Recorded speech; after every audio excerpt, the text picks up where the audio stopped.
சர்வ வல்லமை உள்ள கர்த்தர். ஆமென். ஆபிரகாம் முன்னாடி ஆண்டவர் தோன்றும் பொழுது சொல்கிறார், நான் சர்வ வல்லமை உள்ள தேவனாகிய கர்த்தர். அப்படின்னா வானம் பூமி, பூமியின் கீழ், பூமியில் உள்ள எல்லாவற்றையும் அவர் ஆளுகை செய்கிறவராக இருக்கிறார். அவருடைய ஆளுகை எப்படிப்பட்டதா இருக்கிறதுனா வல்லமை உள்ளதாக இருக்கிறது. அல்லேலூயா. இன்னைக்கு இந்த காலை வேளையில தேவன் உங்களுடைய வாழ்க்கையில எப்படி இருக்கிறார்னா, அவர் பராக்கிரமசாலியா இருக்கிறார், வல்லமை உள்ளவராக இருக்கிறார், அதிகாரமுடையவராக இருக்கிறார். பரலோகத்தில் அவர் எப்படி இருக்கிறார்னா, 24 மூப்பர்களும் 4 ஜீவன்களும் தங்கள் கிரீடங்களை கழற்றி வைத்து அவரை எப்படி கூப்பிடுகிறார்களா, சேனைகளின் கர்த்தர், பரிசுத்தர் பரிசுத்தர் பரிசுத்தர் என்று சொல்லி அவரை ஆராதித்துக் கொண்டிருக்கிறார்கள். அல்லேலூயா. ஆமென். ஏசாயா 6 அதிகாரம் 3வது வசனத்தை எடுத்து ஒருவர் வாசிங்க. ஏசாயா 6 அதிகாரம் 3வது வசனம். ஒருவரை ஒருவர் நோக்கி சேனைகளின் கர்த்தர் பரிசுத்தர் பரிசுத்தர் பரிசுத்தர் பரிசுத்தர் பரிசுத்தர் என்று பூமி அனைத்தும் அவருடைய மகிமையினால் நிறைந்திருக்கிறது என்று சொல்லி கூப்பிட்டு சொன்னார்கள். யார் கூப்பிட்டு சொல்றாருன்னா, கேருபீன்களும் சேராபீன்களும் தேவனை எப்படி ஆராதிக்கிறார்கள், என்ன பேரை சொல்லி ஆராதிக்கிறாங்கன்னா, சேனைகளின் கர்த்தர் என்று சொல்லி ஆராதிக்கிறார்கள். அல்லேலூயா. நீங்களும் நானும் ஆராதிக்கிற தேவன் ஏதோ சிலுவையில அடிக்கப்பட்டு ரத்தம் சிந்தப்பட்டு அவர் மரித்து பரிதாபமா ஒரு போட்டோவை போட்டு வச்சிருப்பான் எல்லா இடத்துலயும். அவர் சிலுவையில அடிச்சு அவர் தலையை தொங்க போட்டு அப்படியே வச்சிருப்பான். அது அல்ல, அது மரித்த இயேசு. உயிர்த்தெழுந்த இயேசு எப்படி இருக்கிறார்னா, சேனைகளின் கர்த்தராக இருக்கிறார். அவர் மகத்துவங்களின் ராஜாவாக இருக்கிறார். அல்லேலூயா. ஆமென். வெளிப்படுத்தின விசேஷம் 1ஆம் அதிகாரம் 1வது வசனத்தை எடுத்து நீங்க சீக்கிரமா எடுத்து வாசிச்சு பாருங்க. வெளிப்படுத்தின விசேஷம் 1ஆம் அதிகாரம் 1வது வசனம். சீக்கிரத்தில் சம்பவிக்க வேண்டியவைகளை தம்முடைய ஊழியக்காரனுக்கு காண்பிக்கும் பொருட்டு தேவன் இயேசு கிறிஸ்துவுக்கு ஒப்புவித்ததும் இவர் தம்முடைய தூதனை எழுப்பி தம்முடைய ஊழியக்காரனை யோவானுக்கு வெளிப்படுத்தினதுமான விசேஷம். என்ன சொல்றாருங்க? சீக்கிரத்தில் சம்பவிக்க வேண்டியவைகளை தூதர்களை கொண்டு வெளிப்படுத்துகிற ஒரு தேவனை நீங்களும் நான் ஆராதித்துக் கொண்டிருக்கிறோம். அல்லேலூயா. நம்முடைய ஆண்டவர் ஏதோ சிலுவையில மரித்தார், அவர் தலையை தொங்க போட்டுட்டாரு, அவர் அடிக்கப்பட்ட மாதிரி ஒரு சிலுவை, எல்லா இடத்திலும் ஒரு சிலுவை சின்னத்தை வைத்து அவர் பரிதாபத்தின் தேவனா நம்ம காட்டிக் கொண்டிருக்கிறோம். ஆனா வேதம் நம்ம அவரை பரிதாபத்தின் தேவனாக அல்ல, பராக்கிரமத்தின் தேவனாக வெளிப்படுத்தப்படுகிறோம். அல்லேலூயா. நம்முடைய ஆண்டவர் யார்? பராக்கிரமசாலி. அவர் யுத்தத்தில் வல்லவர், அவர் சேனைகளின் கர்த்தர். அல்லேலூயா. எத்தனை பேர் விசுவாசிக்கிறீங்க? கீழே அதற்கு பிறகு அவரை குறித்து அவர் தன்னை வெளிப்படுத்தும் போது எப்படி வெளிப்படுத்தினார் அப்படின்னா பாருங்க, 4வது வசனத்தை வாசிங்க. யோவான் ஆசியாவில் உள்ள 7 சபைகளுக்கும் எழுதுகிறதாவது, சபைகளுக்கு எழுதும் பொழுது எப்படி எழுதுறார், அட்ரஸ் பண்றார் அப்படின்னு பாத்தீங்கன்னா, இருக்கிறவரும் இருந்தவரும் வருகிறவரும் ஆனவராகிய அவருடைய சிங்காசனத்துக்கு முன்பாக இருக்கிற 7 ஆவிகளாலும். அல்லேலூயா. அவரை குறித்து என்ன சொல்லப்பட்டிருக்கிறது? இருக்கிறவர், இருந்தவர், வரப்போகிறவர். ஆமென். ஏதோ இயேசு வந்து சிலுவையில் அடிக்கப்பட்டு மரித்து போனவர் அல்ல, அவர் இருந்தார், இப்பொழுது இருக்கிறார், இனி வரப்போகிறார். ஆமென். வரும் பொழுது எப்படி வருவார் அப்படின்னா, ஆமென், சேனைகளோடு வருகிறார், தூதர் சேனைகளோடு வருகிறார், பரிசுத்தவான்களோடு வருகிறார், பராக்கிரமசாலியாய் வருகிறார். வசனம் சொல்லுகிறது, அவரை குத்தின கண்கள் யாவும் அவரை காணும். காணும் பொழுது சொல்லும், இவரையா நாங்கள் குத்தினோம், இப்படிப்பட்ட ஒரு மகிமையுள்ள தேவனையா நாங்கள் குத்தினோம் என்று சொல்லி அப்படி இருதயங்கள் காணுமா. ஹல்லேலூயா. அப்படிப்பட்ட ஒரு தேவன் தான் இன்றைக்கு காலை வேளையில் உங்களை பார்த்து சொல்றாரு, நான் உனக்கு சேனைகளின் கர்த்தராக இருக்கிறேன். ஹல்லேலூயா. ஆமென். நான் உனக்கு எப்படி இருக்கிறேன்? சேனைகளின் கர்த்தராக இருக்கிறேன். ஹல்லேலூயா. நீங்கள் தனியா இல்ல, உங்களோடு ஒரு சேனைகளின் கர்த்தர் இருக்கிறார், உங்களோடு ஒரு தூதர்களின் தேவன் இருக்கிறார், பராக்கிரமம் உள்ள ஒரு கர்த்தர் இருக்கிறார். நீங்கள் தனிமையா இல்ல.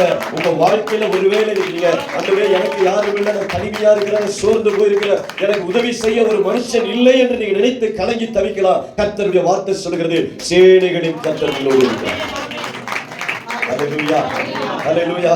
அவர் நம்முடைய தூதர்களை அனுப்பி உங்களை விடுவிக்கிறவராக இருக்கிறார். கர்த்தருடைய நாமத்தை பயன்படுத்தி ஜெபித்த ஒரு பெண்ணை குறித்து நம்ம படிக்க போகிறோம். அல்லேலூயா. She used the name of the Lord of hosts. ஆமென். என்ன நாமத்தை பயன்படுத்துகிறார்? சேனைகளின் கர்த்தருடைய நாமத்தை பயன்படுத்தி அவள் என்ன செய்கிறார்? ஜெபிக்கிறார். அவள் ஜெபித்து பதிலை பெறுகிறார். அல்லேலூயா. அவளுடைய வாழ்க்கையில் இந்த வெளிப்பாடு எப்படி வந்தது பாருங்க. நம்ம ஜெபிக்கும் பொழுது நமக்குள்ள ஒரு ரெவலேஷன் வரணும், கர்த்தருடைய நாமத்தை குறித்த ரெவலேஷன் வரணும். அதற்கு முன்னாடி எழுதியிருந்த 7 புத்தகத்திலும் இல்லாத ஒரு ரெவலேஷன் யாருக்கு உண்டாகிறது? அன்னாளுக்கு உண்டாகிறது. அல்லேலூயா. ஆமென். முதல்ல சேனைகளின் கர்த்தர் என்ற நாமத்தை 1 சாமுவேல் புத்தகத்துல மட்டும்தான் நம்ம படிக்கிறோம். அதற்கு முன்னாடி எந்த புத்தகத்தில மோசே எழுதல, யோசுவாவுக்கு அந்த வெளிப்பாடு இல்ல, அதற்கு முன்னாடி இருந்த எந்த ஆசாரியர்களுக்கும் அந்த வெளிப்பாடு இல்ல. ஆனா அன்னாளுக்கு இது ஒரு வெளிப்பாடு. அல்லேலூயா. திருப்பி கொடுங்க 1 சாமுவேல் 1ஆம் அதிகாரம். வாழ்க்கையிலே தேவனுடைய சமூகத்துல போய் ஜெபம் பண்ணி அவள் ஜெபித்தபடியே தன் ஒரு பிள்ளையை பெற்றுக்கொண்ட பிறகு அன்னாள் வந்து சொல்கிறாள், ஆமென், கர்த்தரை போல ஒரு தெய்வம் இல்லையே, அவரை போல ஒரு பரிசுத்தம் உள்ள தெய்வம் ஒருவர் இல்லையே என்று சொல்லி என்ன செய்கிறாள், அவள் பாடுகிறாள். அதற்கு முன்னாடி சீலோவிலே அவர்கள் புசித்து குடித்த பின்பு அன்னாள் எழுந்திருந்தால் ஆசாரியனாகிய ஏலி கர்த்தருடைய ஆலயத்தின் வாசல் நிலையண்டையிலே ஒரு ஆசனத்தின் மேல் உட்கார்ந்திருந்தார். அவள் போய் மனம் கசந்து மிகவும் அழுது கர்த்தரை நோக்கி விண்ணப்பம் பண்ணி. அல்லேலூயா.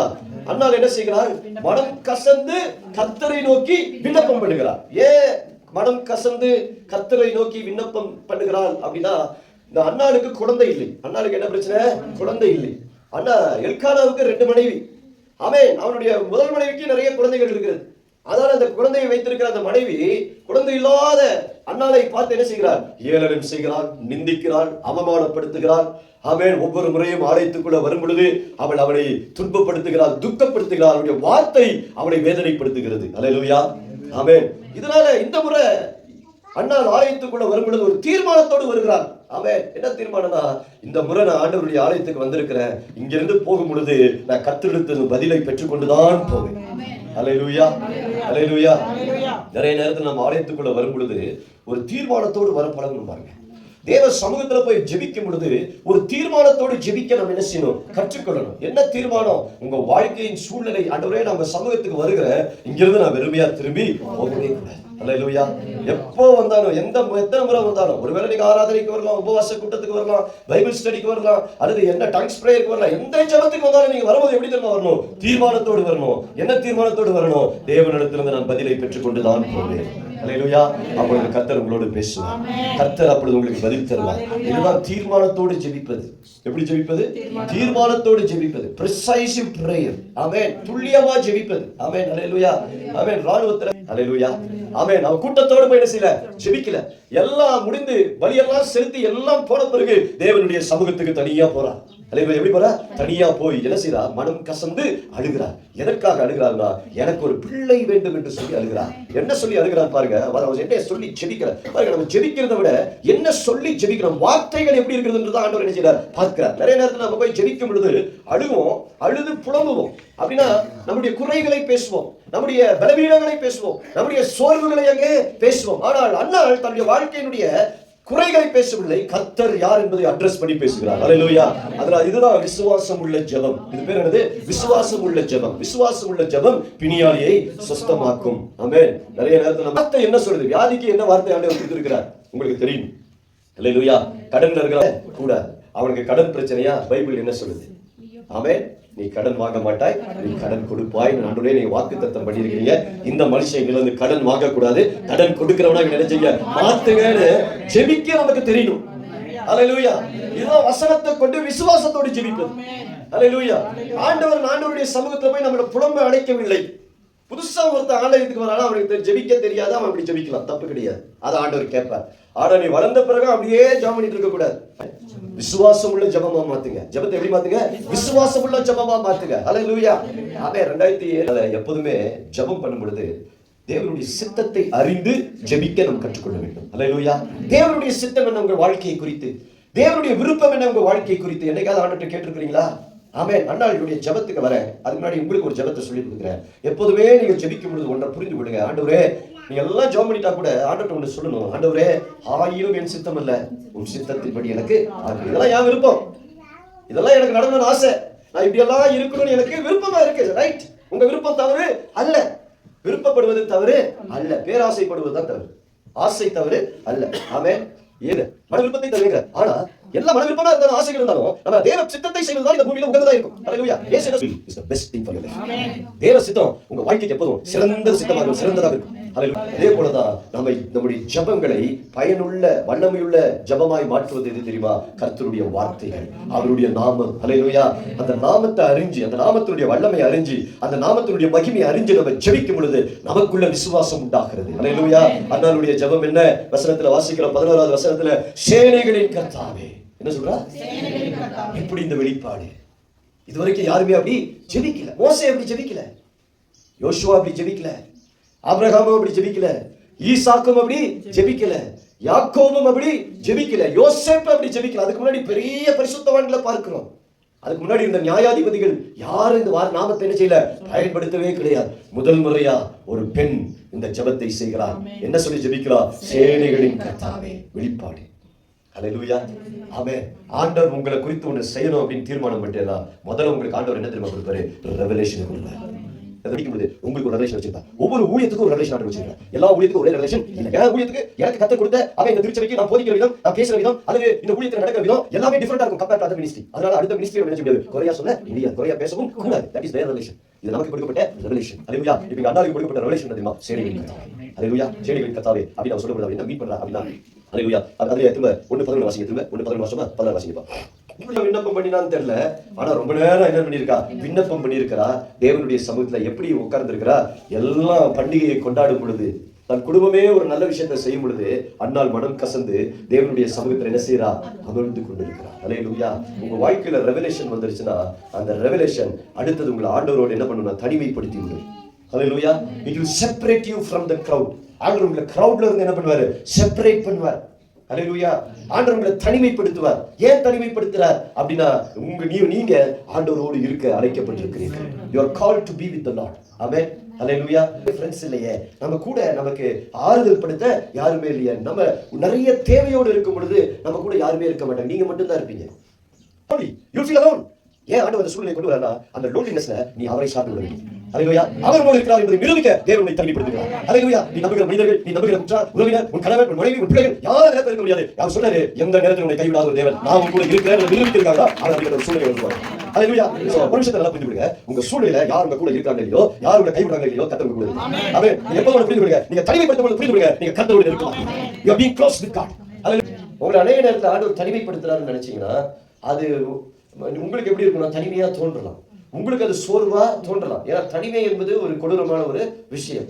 பாருங்க, நீங்க ஆண்டவர் இல்லாம தனியா இருந்தீங்கன்னா நீங்க டிப்ரெஸ் ஆயிருவீங்க. என்ன ஆயிருவீங்க? டிப்ரெஷன் ஆயிருவீங்க. லோன்லினஸ். பிசாசும் சிலர் என்ன செய்யறா? தனிமைப்படுத்துறார். மனிதர்களோடு சேர விடாதபடிக்கு, அவன் சமுதாயத்தோடு சேர விடாதபடிக்கு அவனுடைய மனதை கட்டுப்படுத்தி தனிமைப்படுத்துகிறார். அப்படிப்பட்டவங்களா என்ன ஆயிடுவாங்கன்னா டிப்ரெஸ் ஆயிடுவாங்க.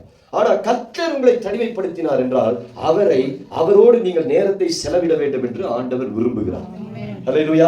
அதனால சில நேரத்துல உங்க வாழ்க்கையில தனிமை வரும்பொழுது நீங்க சோர்ந்து போக கூடாது. தனிமை அந்த கர்த்தர் தான் சேனைகளின் கர்த்தர், லார்ட் ஆஃப் ஹோஸ்ட்ஸ். ஹல்லேலூயா.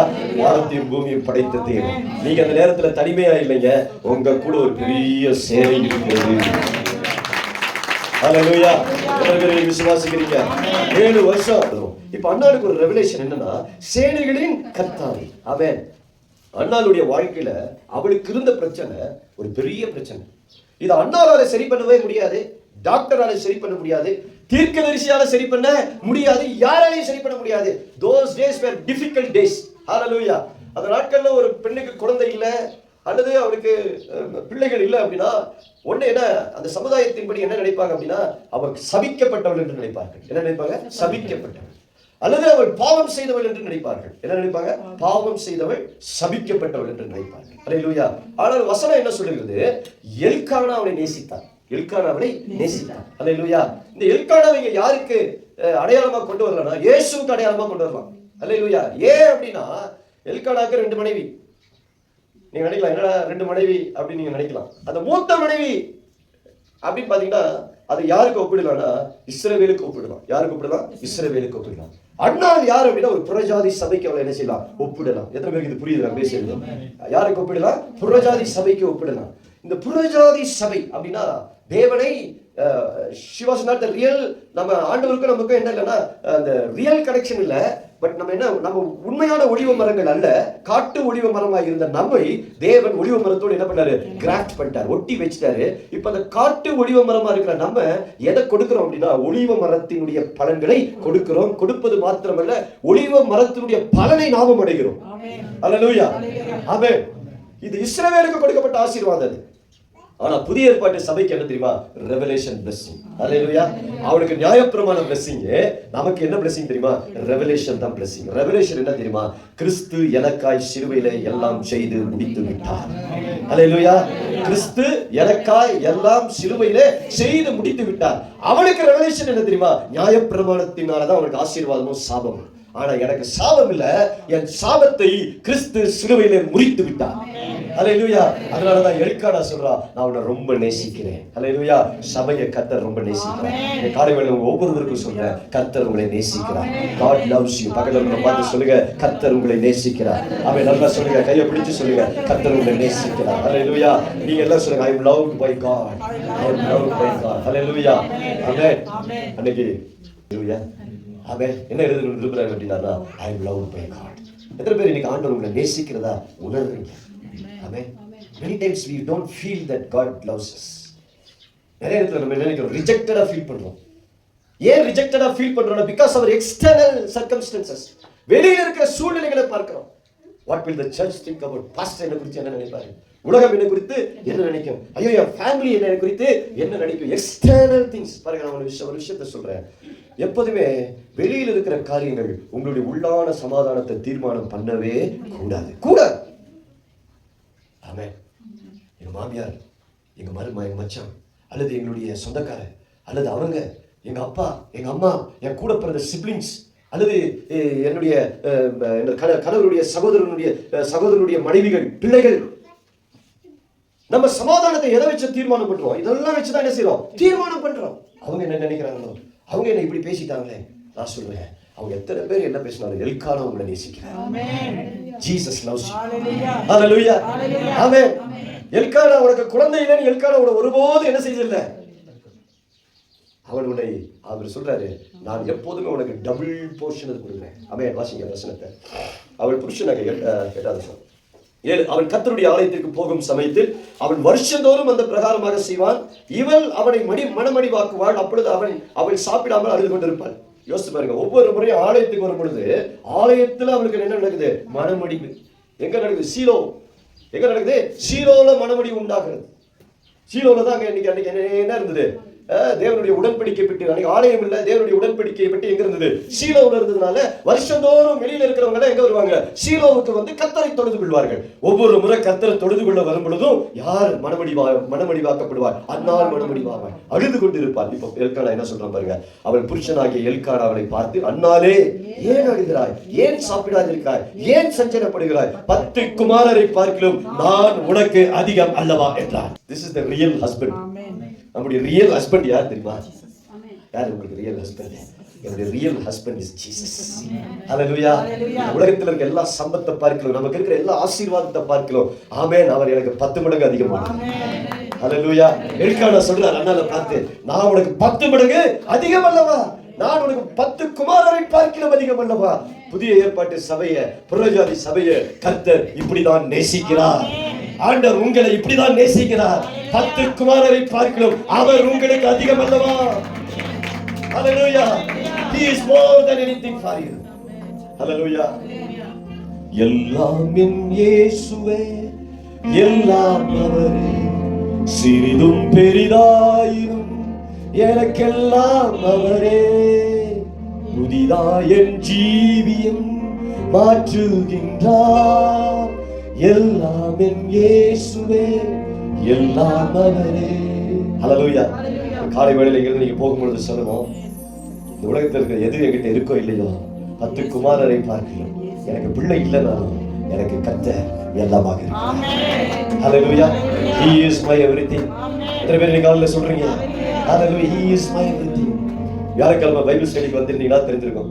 அதுல ஒரு வசனத்தை வாசிக்கும் பொழுது அந்த வசனம் உண்மையா என்னுடைய ஒரு டிரான்ஸ்ஃபர்மேஷனுக்குள்ள கொண்டு போடுது. ஆமென். 8:17 வாசிங்க. ரோமர் 8:17. சீக்கிரமா ஒரு வசனத்தை சொல்றேன். ஒருவேளை முடிக்க முடியுமான்னு தெரியல, முடியலன்னா மாலையில நம்ம முடிச்சிருவோம். ஈவினிங் சர்வீஸ்ல நாம் பிள்ளைகளானால் சுதந்திரருமாமே, தேவனுடைய சுதந்திரரும் கிறிஸ்துவுக்கு உடன் சுதந்திரருமாமே, கிறிஸ்துவுடனே கூட நாம் மகிமைப்படும்படிக்கு அவருடனே கூட பாடுபட்டால். பாருங்க, பைபிள் என்ன சொல்லுது? இந்த வசனத்தை நிறைய பேர் புரிஞ்சா புரியலையான்னு எனக்கு தெரியல. இந்த வசனம் என்ன சொல்லுதுன்னா, நீங்க கிறிஸ்துவுடன் சுதந்திரர். அப்படின்னா கிறிஸ்துவுக்கு என்ன சுதந்திரங்கள் இருக்கிறதோ, கிறிஸ்துவுக்கு என்னெல்லாம் ஆசீர்வாதங்கள் இருக்கிறதோ, கிறிஸ்துவுக்கு என்னெல்லாம் உரிமைகள் பிதாவினிடத்தில் இருக்கிறதோ, அத்தனை உரிமைகளுக்கும் நீங்களும் நானும் பாத்திரர்கள், பங்குள்ளவர்களாக இருக்கிறோம். அல்லேலூயா, ஆமென். இந்த உலகத்துல எனக்கு எது இருக்கோ இல்லையோ, என்னுடைய முதல் சுதந்திரத்தை எங்க பார்க்கணும் தெரியுமா? கிறிஸ்துவுக்குள் பார்க்கணும். அல்லேலூயா, ஆமென். உங்க சமாதானத்தை கிறிஸ்துவுக்குள்ள பாருங்க, உங்க விடுதலையை கிறிஸ்துவுக்குள்ள பாருங்க, உங்க ஆசீர்வாதத்தை கிறிஸ்துவுக்குள்ள பாருங்க, உங்க வெற்றியை கிறிஸ்துவுக்குள்ள பாருங்க. ஏன்னா கிறிஸ்து உங்களுக்காக எனக்காக சிலுவையில எல்லாவற்றையும் செய்து முடித்து விட்டார். Everything is finished. Hallelujah. ஆமென். முடிந்ததை இப்ப நம்ம டிஸ்கவர் பண்றோம், அவ்வளவுதான், கண்டுபிடிக்கிறோம். என்னுடைய blessing என்ன, என்னுடைய ஆசீர்வாதம் என்ன, எனக்குள்ள கிறிஸ்து என்ன வைத்திருக்கிறார், எனக்கும் அவருக்கும் உள்ள பங்கு என்ன, we are discovering it. Hallelujah. ஆமென். இந்த ரெவலேஷன் நான் படிக்கும் பொழுது I felt one thing. ஆமென். ஆண்டவரே, என்னையும் இவ்வளவு நேசிக்க, இவ்வளவு அன்பு என் மேல வைக்கிறதுக்கு என்கிட்ட என்ன இருக்கு? ஏதாவது இருக்கா? கிறிஸ்து வந்து என்ன தேடினாருன்னா, என்கிட்ட நிறைய பிரச்சனையை தான் கண்டுபிடிக்க முடியும், குறைகளை தான் கண்டுபிடிக்க முடியும். ஆமென். அல்லேலூயா. என்ன கண்டுபிடிக்க முடியும்? தோல்வியை கண்டுபிடிக்க முடியும். நான் அவரை மறுதளிச்சதை நிறைய டைம் கண்டுபிடிச்சிருக்கேன். நான் அவரை விட்டு தூரமா போனதை நிறைய டைம் அவர் என்ன செஞ்சிருக்கலாம், கண்டுபிடிச்சிடலாம். ஆனா கிறிஸ்து இதெல்லாம் லிஸ்ட் போடவே இல்லை. எல்கானா தன் மனைவி மலடி என்பதை லிஸ்ட் போடவே கிடையாது. அல்லேலூயா, ஆமென். அல்லேலூயா. எத்தனை பேருக்கு புரியுது? ஆண்டவர் உங்களுடைய நிறைகளை வைத்து அல்லது குறைகளை வைத்து உங்களை நேசிக்கல. அந்த அன்பு அவருடைய குணமே அன்பு, அவருடைய கேரக்டரே அன்பு. அதனால அவங்களை நேசிக்கிறதுக்கு அவருக்கு தடையே கிடையாது. அவங்களை நேசிக்கிறதுக்கு அவருக்கு என்ன இல்லை, தடையே இல்லை. நீங்க நேசிக்கப்பட்டவர்கள் என்பதை புரிந்து கொண்டீங்கன்னா மற்றவங்களை நேசிக்கிறது உங்களுக்கு தடையே இருக்காது. நம்மளால ஏன் நீங்க மற்றவங்களை நேசிக்க முடியல தெரியுமா? Because we don't feel loved. நான் நேசிக்கப்பட்டவன் பட்டவள் என்பதை நான் உணர மறுக்கிறேன். அதை நான் உணர முடியல. அதனால நான் சிஸ்டரை பார்க்கும் பொழுது அல்லது யாரையாவது பார்க்கும் பொழுதோ முதல்ல அவங்க முன்னாடி, என் முன்னாடி அவங்க முன்னாடி இருக்கிற குறைதான் எனக்கு என்ன செய்யுது, வெளியில தெரியுது. அவங்களுடைய பிளமிஷஸை தான் பார்க்கிறேன். என்ன முகத்துல, என்ன இதுல, என்ன ஒரு சட்டையில, எதை பார்க்கணும்? முதல்ல வெள்ள நேத்து ஒருத்தர் பைபிள் சொல்லுது, குறைகளை பார்க்காதீங்க, அன்பை காட்டுங்க. எல்கானா, ஜீசஸ், நம்முடைய ஹஸ்பண்ட் மேன், நம்முடைய மணவாளன், நம்மை நேசிக்கிற தேவன், அவர் சேனைகளின் கர்த்தரா இருந்தாலும், அவரோ பராக்கிரமசாலியா இருந்தாலும், அவரும் குறைய பார்க்கல, பெர்ஃபெக்ஷனை எதிர்பார்க்கல, அவரோட நேசிக்கிறார். His love is great. Hallelujah. இது புரியுது, நிறைய பேருக்கு புரியவே மாட்டேங்குது. ஏன் புரிய மாட்டேங்குதுன்னா, நான் என்ன நினைக்கிறோம், நான் ஏதாவது செஞ்சாங்க, நான் ஒண்ணுமே செய்யலையே. நீ ஏதாவது செஞ்சா நம்ம என்ன நினைக்கிறோம், நம்ம ஏதாவது we are trying to earn the love, சம்பாதிக்க நினைக்கிறோம். salvation love நீங்க சம்பாதிக்கவே முடியாது, அது மனுஷன். ஆமென். if I give something, if I love them, they will love me back. ஆனா கிறிஸ்து பைபிள் சொல்லுது, நீங்க சத்துருக்களா இருக்கீங்க. எப்படி இருந்தோம்? we were all enemies to God. அவர் எதிரிகளா இருந்தோம். எப்படி எதிரி? நீங்க கேட்கலாம், நான் ஒண்ணுமே செய்யலையே. பைபிள் சொல்லுது, நான் செய்யற ஒவ்வொரு பாவமும் அவருடைய பரிசுத்தத்தை நான் என்ன செய்யறேன், டெஸ்ட் பண்ற மாதிரி தான் பண்றேன். But still God says, I still love you. இதை புரிஞ்சுக்கிட்டீங்கன்னா இதுதான் கிறிஸ்தவ வாழ்க்கை, இதுதான் ஆவிக்குரிய வாழ்க்கை. ஆவிக்குரிய வாழ்க்கை என்பது, நான் அதிகாலையில் 3 மணிக்கு எழுந்து 3 மணி நேரம் ஜெபித்தேன், ஆகையால் கர்த்தர் இன்னைக்கு என்ன ரொம்ப நேசிக்கிறதா நான் ஃபீல் பண்றேன்னா, நான் இன்னைக்கு 10 அதிகாரத்தை வேதத்தில் எடுத்து நான் படித்து விட்டேன், அதனால கர்த்தர் என்னை நேசிக்கிறார். இல்ல, நான் 40 days ஃபாஸ்டிங் போட்டு வெளியே வந்த, அதனால இன்னைக்கு பரலோகம் என்ன ரொம்ப க்ளோஸா இருக்கு. நோ, பைபிள் அப்படி சொல்லவே. பைபிள் சேஸ், நீங்க தூரமா இருக்கும்போது, சத்துருக்களா இருக்கும்போது, எதிரிகளா இருக்கும் பொழுது, நீ மலடின் தெரிஞ்சு 10 குமாரரிலும் உன்னை நான் அதிகமாக நேசிக்கிறேன். குற்றவுணர்வு சபைக்குள்ள வருது, குற்றவுணர்வு எப்படி நீ காட்டுறது? எப்படி அவன், ஐயோ நான் இது முடிச்சிட்டேன், ஐயோ இதை பாலம் செஞ்சேன், ஐயோ நான் விழுந்துட்டேன், எப்படி நான் வருது, ஐயோ நான் வீட்டை சண்டை போட்டேன், எப்படி வருது? இதெல்லாம் பிசாசு என்ன செய்யறான், உனக்கு குத்தி காட்டுறான். பாத்தியா, உனக்கு இப்ப யார் முன்னாடி போய் நிக்க என்ன தகுதி? கவனிங்க, யார் முன்னாடி போய் நிக்க? பாத்தியா, இதனாலதான் நம்ம பின்வாங்கி போறோம். எத்தனை பேர் இதனால பின்வாங்கி போறோம்? சபையே இப்படிதான் பின்வாங்கி போயிருக்கு. நான் சொல்றேன், பைபிள் சொல்லுது, கர்த்தர் சொல்றாரு, நீ நல்லவன் என்பதனால உன்னை நேசிக்கல, நீ எனக்கு 10 குழந்தையை பெத்து கொடுக்க முடியுன்றதுனால உன்னை நானே நேசிக்கல, நீ மலடியா இருந்தாலும் எல்லாரையும் பார்க்கணும், உன் மேல அதிக அன்பு வைத்து. அல்லேலூயா, அல்லேலூயா, ஆமென். எல்கானுடைய மூத்த மனைவி அவ எதுல திருப்திப்பட்டானா, பத்தியா எனக்கு பிள்ளை இருக்கு, பத்தியான ஆசீர்வதிக்கப்பட்டவள் அப்படின்னு திருப்திப்பட்டா. ஆனா எல்கான் அவளை நேசிக்கல, ஒன்றும் இல்லாத மலடியா இருந்த அன்னாளை கர்த்தர் நேசித்தார். அல்லேலூயா. ரெவலேஷன் எது கொண்டு வருது தெரியுமா? அன்பு தான் கொண்டு வருது. அப்பா உங்களை நேசிக்கிறாருங்கிற அன்பை புரிஞ்சுக்கிட்டீங்கன்னா அடுத்தது உங்களுக்கு அப்பாவை குறித்த ரெவலேஷன்ஸ் உண்டாகுது. என்ன உண்டாகுது? ரெவலேஷன்ஸ் உண்டாகுது. அல்லேலூயா, ஆமென். எத்தனை பேர் இன்னைக்கு காலையில you feel love by God? ஆமென், அல்லேலூயா. இந்த இடத்துல நீங்க போகும்போது மட்டும் புரிந்து கொண்டு போகணும், இங்க வந்திருக்கிற யாரும் இன்னைக்கு வெறுமையா போகாதீங்க. feel that God loves you. ஆமென். அதுதான் இன்னைக்கு காலை வேளையில கர்த்தர் சொல்ல விரும்புறார். when you leave this place, don't go rejected. கைவிடப்பட்டவனா நான் போறேன், நான் இன்னைக்கு ஒன்றும் பெற்றுக்கொள்ளாமே போறேனே, இன்னைக்கு வாழ்க்கையில் ஒன்றும் இல்லையே அப்படின்னு நீங்க இருந்து போக கூடாது. இங்க இருந்து நீ போகும்போது உணர்ந்து கொண்டு போகணும், I am loved by God. I am loved by God. நான் யாரால நேசிக்கப்பட்டிருக்கிறேன். உன் வாழ்க்கையில் 1000 குறை இருக்கு, இன்னைக்கு லிஸ்ட் போட்டா முடியவே முடியாது. போடல நிறைய. உன் நீதின்னு எடுத்துக்கிட்டா ஒண்ணுமே இல்லை, குறை லிஸ்ட் நிறைய இருக்கும். ஆனா ஆண்டவர் இன்னைக்கு காலையில உங்களை பார்த்து சொல்றாரு, இந்த சபையை பார்த்து சொல்றாரு, நான் உன்னை நேசிக்கிறேன். அல்லேலூயா. 10 குமாரரை பார்க்க, இந்த உலக ஆசீர்வாதத்தை பார்க்கலாம், உனக்கு இருக்கிற சம்பத்துக்களை பார்க்கலாம், உனக்கு இருக்கிற சொத்துக்களை பார்க்கலாம், உனக்கு இருக்கிற இந்த உலக ஆஸ்தி அந்தஸ்து எல்லாவற்றை பார்க்கலாம், நான் உனக்கு அதிகமாக இருக்கிறேன். அல்லேலூயா, ஆமென். எத்தனை பேர் விசுவாசிக்கிறீங்க? Thank you Jesus. Hallelujah. அண்ணாளுடைய ஜெபத்தை சாயங்காலம் கம்ப்ளீட் பண்ணுவோம். We don't have time now. I want to pray with you.